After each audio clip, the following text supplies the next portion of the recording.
या बातमीचे प्रायोजक आहे हॉटेल हैदराबादी लज्जत। आमचा पत्ता कल्याणी टॉवर समोर सोलापूर।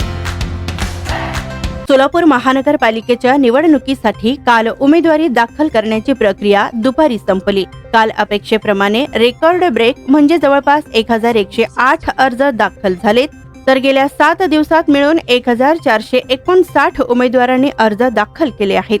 आज या सर्व अर्जांची छाननी सकाळपासून सुरू झालेली असून काही दिग्गज उमेदवारांचे अर्ज छाननीत बाद झाल्याचं वृत्त आहे। काही ठिकाणी अर्जात खाडाखोड, चुकीची माहिती असे मुद्देही उपस्थित केले गेले, तर प्रभागनीय वेगवेगळ्या ठिकाणी अर्जांची छाननी सुरू आहे। ती दुपारी 4 वाजेपर्यंत पूर्ण होणं अपेक्षित असून सायंकाळी अंतिम यादी जाहीर होईल। दरम्यान आज सकाळी कालचा गोंधळ बरा होता असं म्हणण्याची वेळ आली।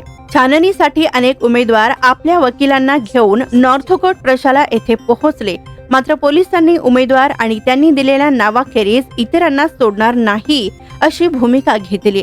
शिंदे सेनेचे अमोल शिंदे, काँग्रेसचे अध्यक्ष चेतन नरोटे यांनी पोलिसांच्या या भूमिकेला तीव्र विरोध दर्शविला। आमच्या उमेदवारांचे अर्ज जाणीवपूर्वक खोटे मुद्दे उपस्थित करून अडविले गेले, तर आमचे वकील सक्षमपणे बाजू मांडतील यासाठी त्यांनाही आमच्या बरोबर सोडा अशी भूमिका घेतली। यावेळी उपायुक्तांसह अनेक वरिष्ठ अधिकारी येथे उपस्थित होते, त्यांच्याशीही यांची बाचाबाची झाली, तर अखेर अनेक वकिलांना छाननी ठिकाणी प्रवेश मिळाला।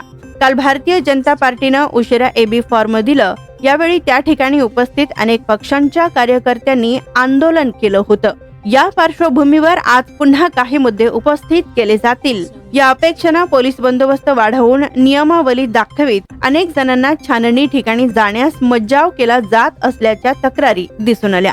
अर्जांची छाननी सुरू झाली असून इरफान शेख राष्ट्रवादी, MIMचे नागेश काळे यांची सही चुकीची तसेच अन्य कारण दाखवून अर्ज बाद करण्यात आल्याचं वृत्त आहे, तर विवेक खरटमाल राष्ट्रवादी यांच्या अर्जासोबतच्या दाखल्यावर जोरदार आक्षेप घेण्यात आलेला असून निर्णय प्रतीक्षेत आहे। स्वादिष्ट जेवण मिळण्याचे एकमेव ठिकाण म्हणजे हॉटेल बडे पीर।